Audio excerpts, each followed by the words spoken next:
Hey everybody, my name is Steven and welcome back to the Storytime channel. Without wasting any time, let's get into our stories of the day. Can't be visibly doing nothing. It affects employees' morale. No problem. My buddy and I were hired to be a glorified help desk, support, handholders for a special project.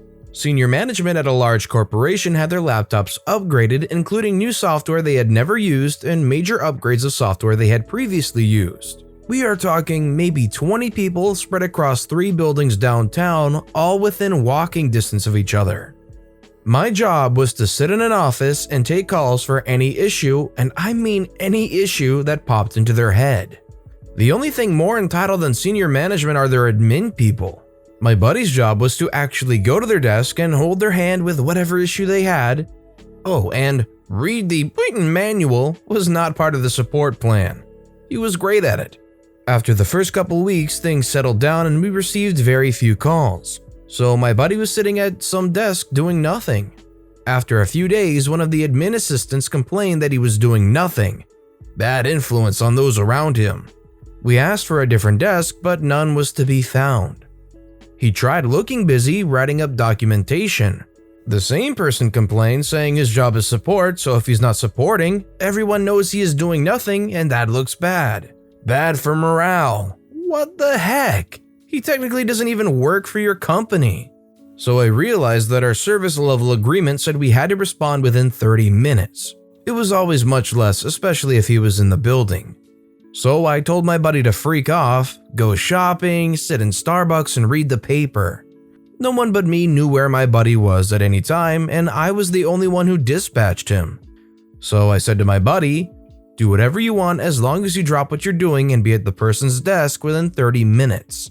And if they called for help, occasionally they would ask how long it would take. I would say, our SLA is 30 minutes, he will be there before then. And sometimes they would say, isn't he in the building? And whatever building the person was calling from, I would say he is in the other building furthest from him. And they would never check with anyone at the other building. They really had no way of knowing where he was, only I did. That was my job. So my buddy went to the movies, went clothes shopping, shoe shopping, sat in the park, etc.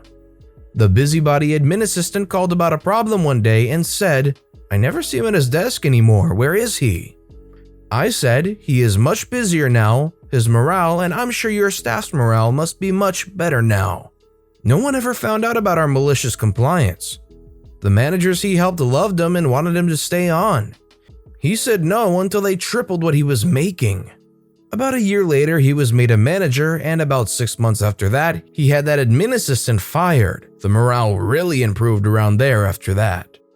Honestly, that doesn't sound too bad. You get to just kind of hang around wherever you want as long as you can be on call. If you had that kind of freedom, where would you want to try to go, knowing that you had to be within 30 minutes reach of any technical issue? Let me know in the comment section down below where you would try to go. They told me to clock out when I go to the bathroom, so I did. I was a dishwasher for a local pizza joint. Not the most respectable of jobs, but hey, money is money.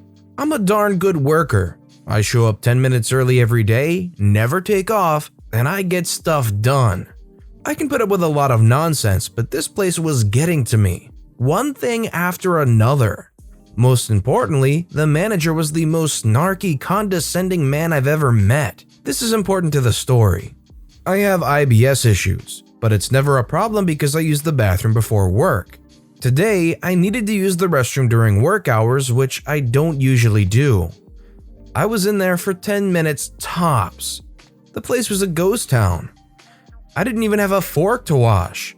I would literally stand there waiting for something to be used so I can clean it. I came out of the restroom and was curtly informed that I needed to clock out next time I used the restroom. What? Okay, fine. I laughed it off and said I would comply.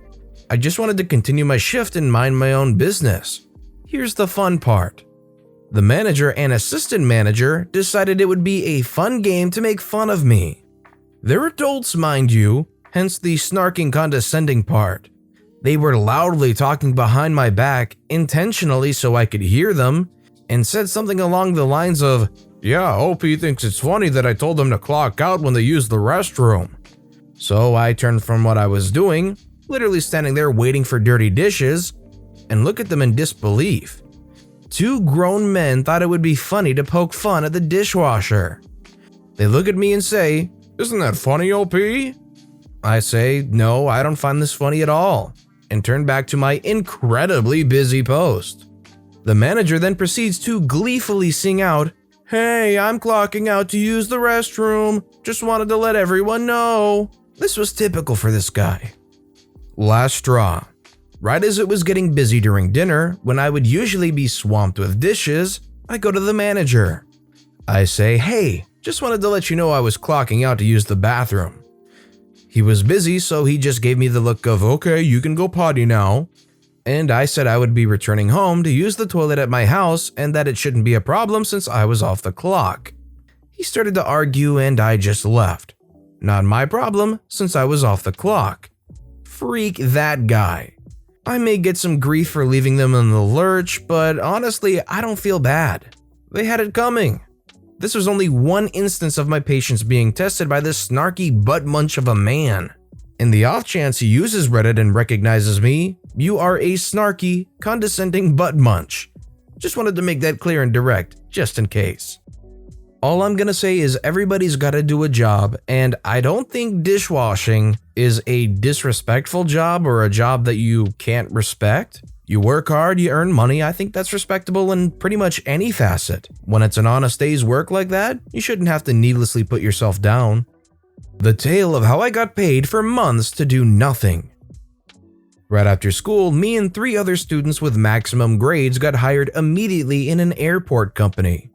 Our job was to run a simulation program in order to train some specialized personnel. The job is quite easy. It's basically a set of exercises or routines to run over and over on the simulator. And it's really well paid for an 18-year-old first job. The only problem is that the program for the simulation was incredibly clunky and slow, and the actual routines had to be prepared on another machine entirely. And the fun part, apparently no one knows precisely how to create these exercises. We just had to run the simulator, so we just received these exercises, load them on the simulator, and press start. But 60% of the time they didn't work at all, and that was infuriating and wasted a lot of time. So we, the young smart guys, jump off board and decide to help out, actually spending a lot of our free time helping creating these routines and trying to fix the common problems. Well, the percentage of functioning routines jumped up to almost 100%, and the simulator ran smoothly for months.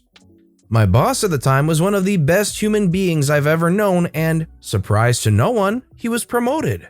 His substitute, on the other hand, was one of the worst human beings I've ever known, and, surprise to no one, he freaked up. I will just focus on the part that concerns me, but he freaked up all around. One day, one of those routines wasn't working out at all, and we just couldn't figure out why. Our boss gets called because half a day has gone wasted already. Instead of trying to help, he jumps at us and starts yelling that we are incompetent in front of all the other people. He goes on a long rant which doesn't solve anything, and the training day was called off. Now is when I remembered that my job is to run the simulator, not to create the routines. So malicious compliance kicks in, and well, after that day we just stopped giving a shoot. Now every day, if the new exercises comes in and doesn't work, we just send it back and wait for a functioning one, which sometimes didn't arrive at all. This happened a lot, and I actually spent literally months at work being paid to do nothing, using the time studying for my university at the workplace. And the best part is that my boss was fuming because the training schedule went to shoot and he couldn't do nothing at all. After some time, the boss's boss noticed that something was clearly very wrong. Went into his office and absolutely trashed the guy. Then the boss's boss came to us and asked if we wanted to do the extra job of creating the routines for an extra payment, and we said yes since we already knew what to do. Our boss didn't say anything at all after that, so basically I got a long paid vacation and went back to work with a higher salary. It was glorious. I think that's the dream right there. You end up not having to do much work at all, and then you come back and you get paid even more for doing something you already were doing. I'm sure this is a great story for OP to look back on. Always let the employee get a word in. A couple years ago, I was working in a discount clothing store, the kind of store that would have their own brands who look like popular expensive brands for a fraction of the cost. Now, due to this, we had low staff numbers, high staff turnover, and archaic machines that ran on Windows 94. This also meant that we would have to do all price changes by hand and that the scan tags on the clothing didn't work half the time, including sales, which happened pretty much 24/7 there. Instead, we would have to figure out what the low poly image on the computer was or try and scour the store to see if we had an item. On to the malicious compliance. We were a big target for tourists as most of our shirts were cheap and had Canada written in big letters on them. Due to this, I would frequently get the bizarre barters who would bring up 50 shirts to the counter and ask because they're buying all these 5 for $10 shirts, can they get some for free? After which you'd tell them no, they'd buy 5 and leave the other 45 for you to fold. But we had one guy that took the cake. We were having a huge blowout sale happening to get rid of our overstock on a type of shirt that didn't sell well, and they were being marked down to 10 for $5. The company really wanted them gone to the point that we were told to throw them on for free. However, like I said, we had to do price downs by hand and, due to company policy, could not give them the deal until the sale adjustment was complete. So this guy walks in all bombastic, sizing me and my only other coworker up while in his cheap polyester suit, wanting to buy around 20 shirts off of the problem shirt rack.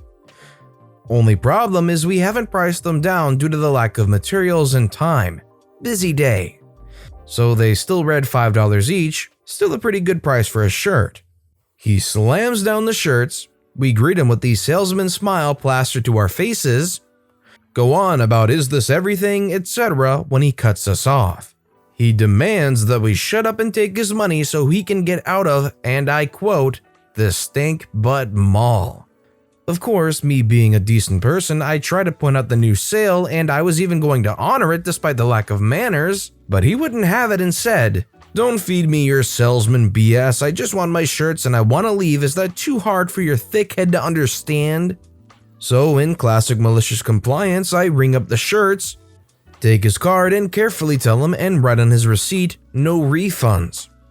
We couldn't do this on sale items anyways, as all items are on sale all the time, we could never take any items back.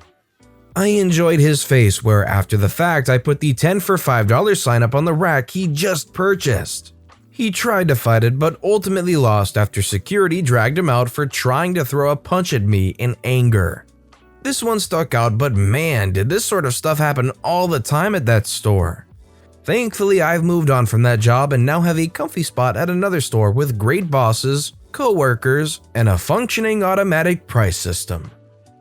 I don't know, I feel like I would go insane if I had to do all of the price changes and everything manually. I couldn't imagine working at a place that still uses a Windows operating system from the 90s, unless it was highly specialized or just didn't need any kind of update whatsoever, like worked perfectly with those 90s machines.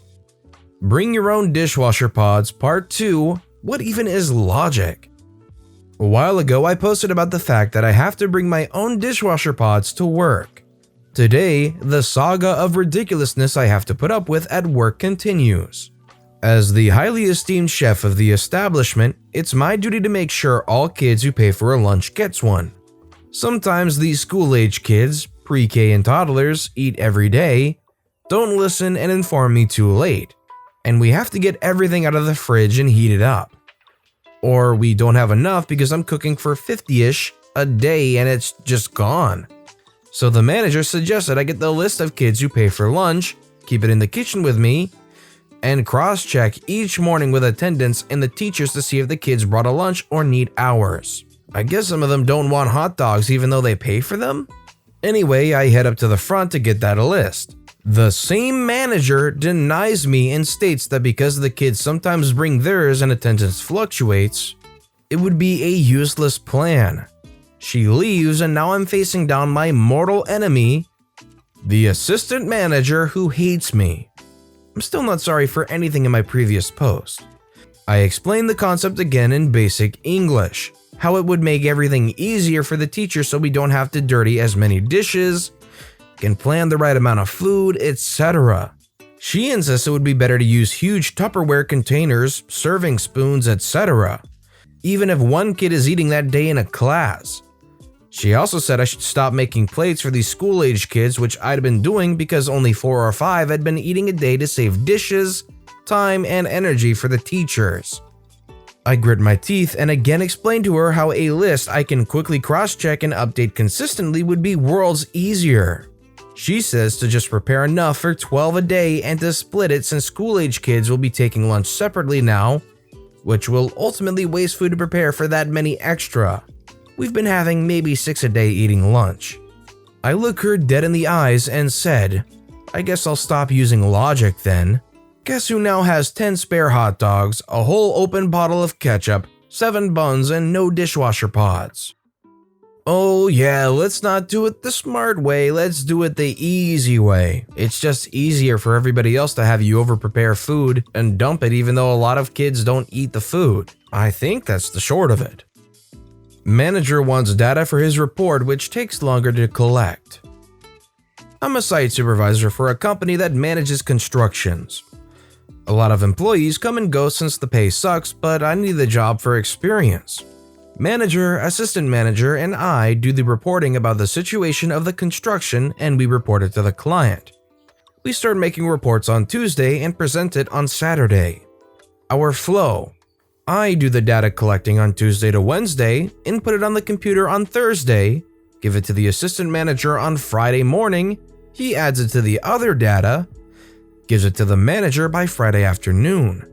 Suddenly, assistant manager resigned, so I had to carry his part. But since I was a newbie, manager had to proofread my work and repeat some parts. Until one time, manager decided to present new data and asked me to make tables and charts, so I did. I had to do overtime to finish it, which I later on found I didn't get paid, because overtime is not allowed. He didn't tell me that. He even got angry when he had to change some stuff I missed, like to change dates, names, really small details. Next week, Wednesday, he wanted new data, new charts, new table, instead of just updating the first one. Next day, Thursday morning, he wanted another set of new data. I told him it's impossible to finish it by Friday. He said I managed to do it last week, why can't I do it again? I said it's Thursday. He told me to do it and he'll help updating the other data, which I already collected last Tuesday and Wednesday. So I complied. I knew it will take 3 solid days to collect the data he wanted, which is completely unnecessary by the way, he just wanted to show off. I went to the site on Thursday afternoon, roamed around, took my time inspecting, observing collecting data, and went back to the office around 5 p.m. Friday morning, went to the site, looked for a hiding place, took a nap, woke up at lunchtime, ate lunch, continued collecting data, and went back to the office by 4 p.m. Input it, gave it to him by 5 p.m. and told him I can't work overtime unpaid because I have dysmenorrhea. He had to work overtime to try and finish the report, but he didn't. I try not to laugh at the meeting when he got dished for presenting an unfinished report with unnecessary data.